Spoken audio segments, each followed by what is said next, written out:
In the beginning, the Earth's crust cooled and became solid. Soon after, the Stead family immigrated to the United States as if from a great height.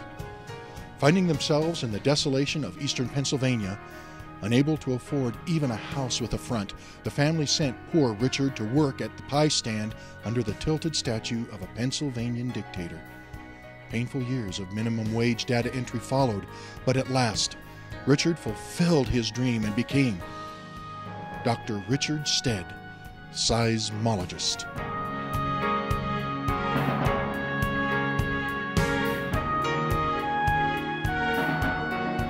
Hi, I'm Craig Gauss. Recently, I scored an exclusive interview with this extraordinary man. Still going strong at the age of 50, this expansive intellect, in our interview, discussed a broader range of subjects than even I could have imagined.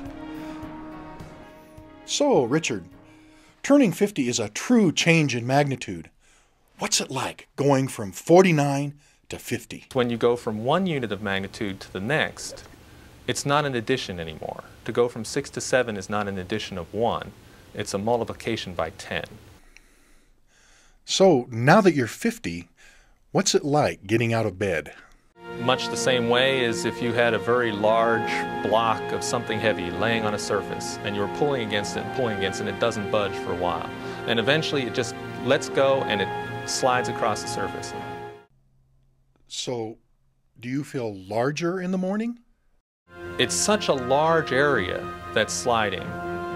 We're talking miles on a side. That sounds sudden. It slips and lets go. You know, you have a lot of experience making pies, especially under the tilted statues of dictators. Do you know where to start to get the really perfect pie? I think more what chaos tells us is that unless we know the initial conditions well enough, which we generally don't, because we'd have to know them to quite remarkable precision, that our predictions will vary from what in fact occurs.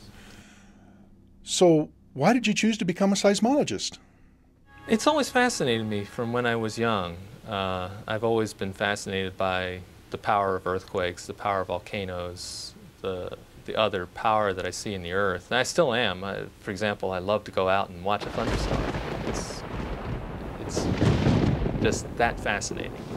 And seismic activity, earthquakes, is one of the things that caught my attention early on. They seemed so different from your everyday experience and so powerful that I just felt I had to learn more about them.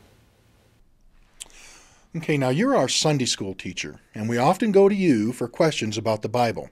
Now here's an off-the-wall question. Do you think there'll be parties after the rapture? When they're left behind like this, there's a lot of stress in those small areas that are left behind, and that stress needs to be released. If you say so. Have you been to any good parties lately? Well, certainly one of the ones that seismologists consider infamous is the one in South America. Okay, we're done here. Oh, what? What? The same hill? What? With every breath we breathe, we have another momentary opportunity to experience Richard Stead, to look around us and see all of the wonderful pies he makes and things he does. So we say, happy birthday, Richard.